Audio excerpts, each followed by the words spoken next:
안녕하세요. 낭낭서가입니다. 오늘의 책은 소담 출판사, 에쿠니 가오리 지음, 김난주 옮김, 한동안 머물다 밖으로 나가고 싶다입니다. 먼저 에쿠니 가오리 저자 소개입니다. 1964년 도쿄에서 태어난 에쿠니 가오리는 청아한 문체와 세련된 감성 화법으로 사랑받는 작가이다.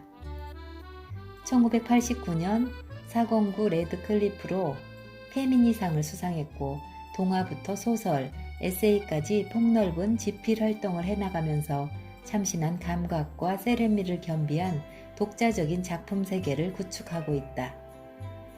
반짝반짝 빛나는 으로 무라사키 시부키 문학상, 나의 작은 새로 로보노 이시 문학상, 울 준비가 되어 있다로 나오키상, 잡동사니로 시마세 연애 문학상, 한낮인데 어두운 방으로 중앙공론 문예상을 받았다. 일본 문학 최고의 감성 작가로서 요시모토 바나나, 야마다 에이미와 함께 일본의 3대 여류 작가로 불리는 그녀는 냉정과 열정 사이, 도쿄타워, 언젠가 기억에서 사라진다 해도, 좌완 완투, 달콤한 작은 거짓말, 소란한 보통날, 부드러운 양상추, 수박향기, 하나님의 보트, 우는 어른, 울지 않는 아이, 등 뒤의 기억, 별사탕 내리는 밤 등으로 한국의 많은 독자들을 사로잡고 있다. 30여 년간 꾸준히 작품 활동을 이어오고 있는 소설가이자 세련된 문체와 섬세한 심리 묘사로 긴 시간 동안 변치 않는 사랑을 몸소 받고 있는 감성 작가 에쿠니 가오리. 그런 그녀가 그간 신문과 잡지를 통해 발표한 작품들 중 읽기와 쓰기의 생활에 대해 이야기한 에세이와 짧은 소설들이 모여 에세이집 한동안 머물다 밖으로 나가고 싶다가 탄생했습니다. 쓰는 사람으로서의 경험이 담긴 첫 번째 챕터 쓰기와 읽는 사람으로서의 다양한 경험이 담긴 두 번째 챕터 읽기, 그리고 세상을 관찰하는 창작자의 태도와 일상이 돋보이는 세 번째 챕터, 그 주변으로 구성되는 이 책은 소설가가 과연 어떠한 방식으로 세상을 느끼고 문학을 대면하는지 선명하게 담아내고 있습니다. 때로는 인간적이고 솔직한 말투로, 때로는 베일에 쌓인 듯 비밀스러운 목소리로 읊조리며 읽고 쓰는 일들이 불러일으킨 그녀의 기묘한 일상을 엿볼 수 있는 기회를 제공해 줍니다. 오늘은 3장, 그 주변 챕터 중 사계절의 꽃을 보며 느끼는 그녀만의 감성을 뽑아낸 꼭지를 낭독해 봅니다. 에페르네의 튤립, 봄. 언제였나? 프랑스 북부를 여행했을 때 에페르네라는 작은 도시의 호텔 창문으로 아름다운 정원을 내려다보았다. 아름답다고 해서 딱히 넓거나 세련된 조형미를 뽐내는 것은 아니었다. 아담하고 소박하면서도 손질이 꼼꼼하게 잘된 정원이었다. 바깥에 나가 피부로 접하면 부드럽다는 형용사에 해당될지도 모르지만 창문으로 내려다만 봐서는 물을 넉넉하게 뿌렸을 뿐인 잔디밭은 풀냄새가 피어오르는 것처럼 파랗고 싱그럽고 정말 부드러워 보였다. 늦은 오후에 도착한 터라 약간 비스듬히 기울어 그만큼 더 눈부셨던 햇살이 정원 전체에 넘치고 있었다. 그리고 그 중에서도 특히 햇살이 듬뿍 쏟아지는 한 모퉁이에 튤립이 정말 미친 듯이 피어 있었다. 서로 줄기가 뒤엉킬 정도로 목을 굽히고 한껏 입을 벌리고 튤립들은 염치가 없으리만큼 야만적이고 조용히 황금빛 햇살을 받고 있었다. 피었네, 피었네, 튤립꽃. 줄 섰네, 줄 섰네, 빨강, 하양, 노랑. 가사도 멜로디도 단순한 그런 동요의 이미지와는 동떨어진 분방한 모습에 나는 흠뻑 빠지고 말았다. 그것은 아주 어른스러운 가련함이었다. 꽃 한 송이 한 송이가 흙과 공기와 햇살을 저마다 홀로 받아들이고 있었다. 웅장하고 당당한 모습, 이라는 말이 내 머리에 떠올랐다. 좋겠네, 튤립. 생명을 구가하고 있네 하고 생각했다. 왜 그런지 몰라도 아이들에게는 튤립이 친근해지기 쉬운 꽃인 듯하다. 유치원 다니는 아이도 이름을 알고 있고 어린아이가 그리는 꽃 그림의 대부분이 튤립이다. 그 탓인지 튤립이란 꽃은 어딘지 모르게 어리고 앙증맞은 인상이 있는데 물론 얼토당토 않은 덤터기랄까 오해였다.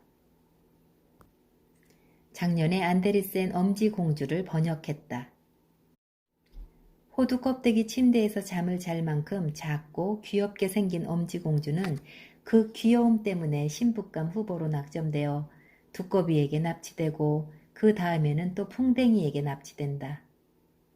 풍뎅이의 소나기에서 겨우 벗어난 것도 잠시, 이번에는 친절한 들쥐 때문에 강제적으로 두더지의 아내가 될 처지에 놓인다. 일조 시간이 짧은 북유럽의 이야기답게 엄지공주는 햇님의 빛을 무척 좋아하는데 두더지는 햇빛을 견디지 못한다. 그래서 엄지공주는 제비와 함께 도망친다.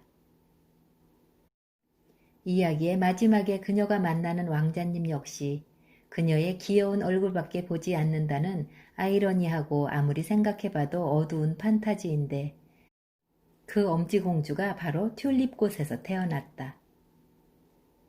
나는 엄지공주가 숲에서 홀로 사는 짧은 장면이 좋아 몇 번이나 다시 읽었지만 그럴 때마다 떠오르는 것은 에페르네 호텔 정원에 피어있던 그 분방하면서도 평온한 튤립의 모습이었다. 2014년 봄. 동네에 피었던 꽃, 여름.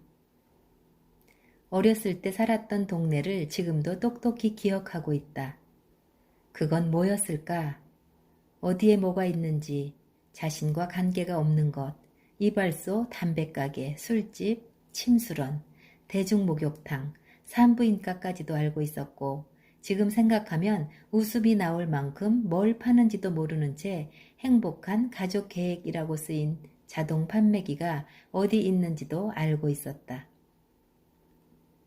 샤미센을 가르치는 집, 언제 보아도 머리에 헤어롤을 말고 있는 여자가 사는 집, 텔레비전 소리가 길까지 흘러나오는 집, 개가 있는 집.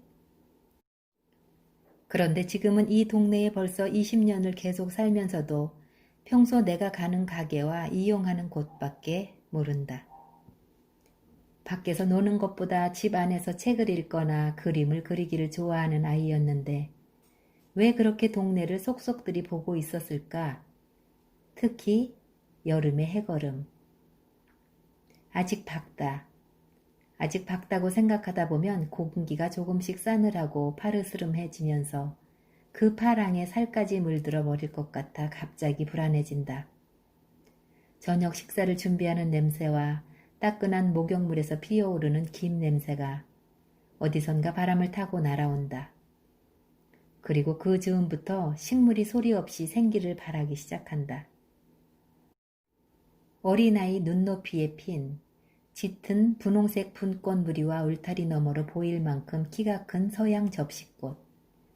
해질녘 어둠에 얼굴을 쏙 내밀고 마치 이 세상 꽃이 아닌 것처럼 차가운 노란색 꽃잎을 떠는 달맞이꽃. 모두 여기저기에 멋대로 핀 흔하디 흔한 동네 꽃이었다. 나는 특히 엷은 분홍색 자기나무 꽃을 좋아했다. 그 꽃은 정말 하늘하늘, 파란 저녁 어두운 공기에 녹아버릴 듯 가련하게 핀다. 고사리를 닮은 이파리는 저녁이 되면 닫히는데 꽃은 저녁부터 밤에 걸쳐 활짝 핀다. 합한수라는 다른 이름의 울림이 잠을 연상케 하고 그리고 잠든 것처럼 소리 없이 그래서 아무도 방해해서는 안 될 나무라고 생각했다. 여름꽃을 좋아하는 사람은 여름에 죽는다는 말은 정말일까? 그런 대사가 다자이 오사무의 사양에 등장하는데 만약 그게 사실이라면 나는 여름에 죽을지도 모르겠다. 여름날의 해질녘은 지금까지도 역시 특별하다. 불쑥 자신이 어디에도 속하지 않는 것처럼 느껴지고 의지할 곳 없는 어린아이 같은 기분이 든다. 어른 시절처럼 어느 골목에 어느 집에 어떤 꽃이 피어 있는지 모두 파악하고 있는 것은 아니지만 그래서 더욱이 놀라움과 함께 발길을 멈추고 눈을 번쩍 뜨고 보게 된다. 괭이밥과 강나무처럼 눈에 먼저 잘 띄지 않는 수수한 꽃을 발견하면 반갑다. 하기야 아직 밝다. 아직 밝다고 생각하는 사이에 주위가 파르스름하게 물들어 불안해지던 어린 시절과는 달리 지금의 나는 아직 어둡다 하고 생각하면서 술을 마시다 보면 창밖이 희쁨해져서 깜짝 놀라곤 한다. 2014년 여름호. 페랭이꽃, 가을. 내가 다녔던 여학교의 교복 가슴에는 페랭이꽃 무늬가 수놓여 있었다. 학교 마크가 그러니 어쩔 수 없었지만 나이가 좀 지긋한 선생님들이 여러분은 이 나라의 여성들이니 하면서 설교하는 통에 나로서는 그 꽃이 그다지 탐탁지 않았다. 가슴에 붙어있는 만큼 거짓말을 하는 듯해서 꺼림칙했다. 페랭이꽃은 가을의 7가지 꽃 가운데 하나다. 나는 봄의 7가지 꽃은 이름을 다 말할 수 있지만 가을은 그렇지 못하다. 억새와 마타리, 페랭이꽃, 쌀이, 도라지꽃 이 5개밖에 모른다. 이유는 단순하다. 죽에 넣어 끓일 수 없기 때문이다. 해마다 1월 7일의 아침 부엌에서 어머니가 노래를 흥얼거리듯 미나리, 냉이, 떡국, 별꽃, 광대나물, 순무, 무하고 읊었기 때문에 기억하고 있어서 봄의 꽃은 말할 수 있다. 그런데 한편 왜 그 7가지가 봄의 7가지 꽃인지 누가 그렇게 정했는지는 모른다. 가을의 7가지 꽃은 야마노 우에노 오쿠라가 읊은 노래에서 유래한다는 건 그 여학교에서 고전문학 시간에 배워 기억하고 있다. 고전문학 선생님은 우리 반 담임이었고 약간 공허하게 웃는 남자였다. 이름은 애주가로 거의 늘 눈이 벌갰고 때로는 아침에 술 냄새가 나기도 했다. 교무실 책상의 제일 밑서랍에 정종과 위스키 병이 들어있다는 것은 다른 선생님도 학생들도 다 알고 있었다. 지금 같으면 틀림없이 문제가 될 것이다. 하지만 그 당시에는 문제가 되지 않았다. 그러나 그는 훌륭한 선생님이었다. 눈빛은 날카롭고 수업이 없을 때는 과묵하고 그러면서 막상 입을 열면 그 조그만 몸 어디에서 그런 소리가 나오랴 싶을 정도로 목소리가 우렁찼다. 반에는 소위 불량 소녀도 있었고 학교에 제대로 오지 않는 아이, 반항적인 아이, 금방 울음을 터뜨리는 아이, 어리광을 피우는 아이, 온갖 아이가 있었다. 그는 여학교 특유의 번거로움과 시끌시끌함에 기죽지 않았고 영합하지도 않았으며 학생들을 절대 포기하지도 않았다. 가을의 꽃 7가지를 전부 꼽지는 못한다고 하면 그가 얼굴을 찡그릴 것 같아 연중 행사를 정리한 책을 펼쳐 조사해보니 남은 2가지는 칡꽃과 등골나물이었다. 흥미로운 이름이어서 인상에 남아있었을 텐데. 인상에 남기는 뭐가 인상에 남아? 대책이 없군. 선생님은 그렇게 말하며 웃으리라. 대책이 없군은 그가 툭하면 뱉는 말버릇이었다. 그 선생님은 돌아가신 지도 벌써 30년 가까이 지났다. 우리가 다녔던 여학교도 지금은 이미 없다.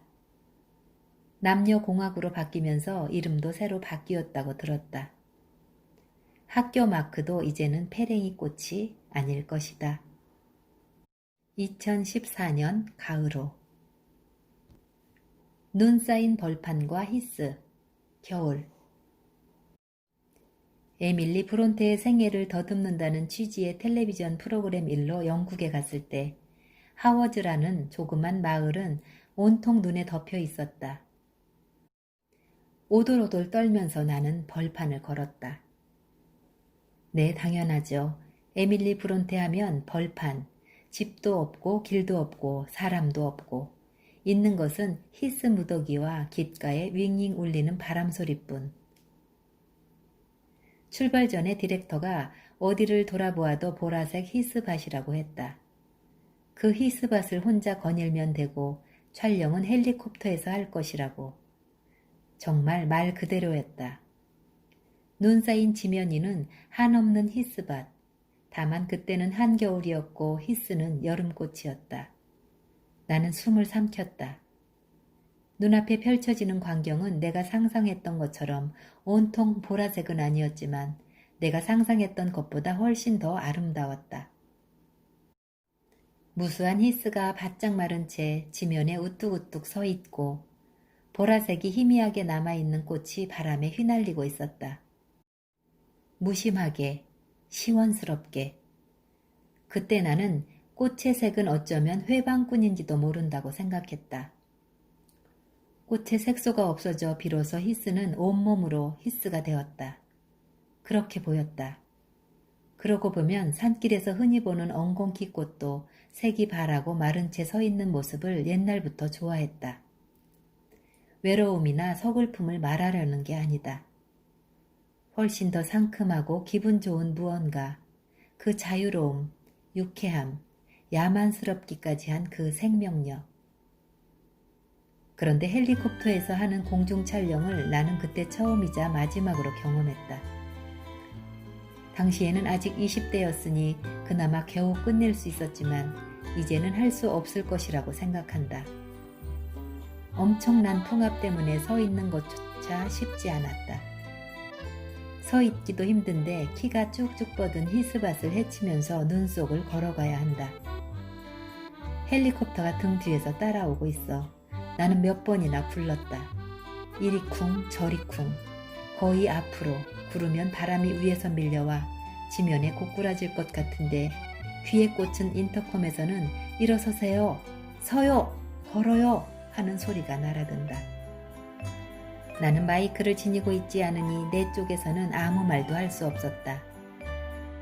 게다가 헬리콥터에 탄 사람 외에는 사방 어디에도 사람이 없어 어쩔 수 없이 나는 혼자 일어나고 구르고 또 일어났다가는 구르면서 걸었다. 에밀 브론테를 생각하면서 걷는다는 설정이었고 실제로도 그렇게 방송되었지만 내가 그때 정말 서세요 에쿠니 씨 서요 하는 지시를 수시로 받으면서 생각한 것은 내일의 조였다. 샌드백에 떠올랐다 사라지는 이라는 가사를 가슴속으로 흥얼거리면서 히스밭 한가운데를 싸우는 기분으로 걸었다. 2014년 겨울옷. 네, 봄, 여름, 가을, 겨울의 꽃 이야기를 읽으며 사계절에 그녀의 비밀스러운 일기장을 본 듯 얼굴이 간질거립니다. 귀한 책을 만나게 해주신 소담 출판사와 에쿠니 가오리 작가님께 감사드립니다. 낭낭서가였습니다.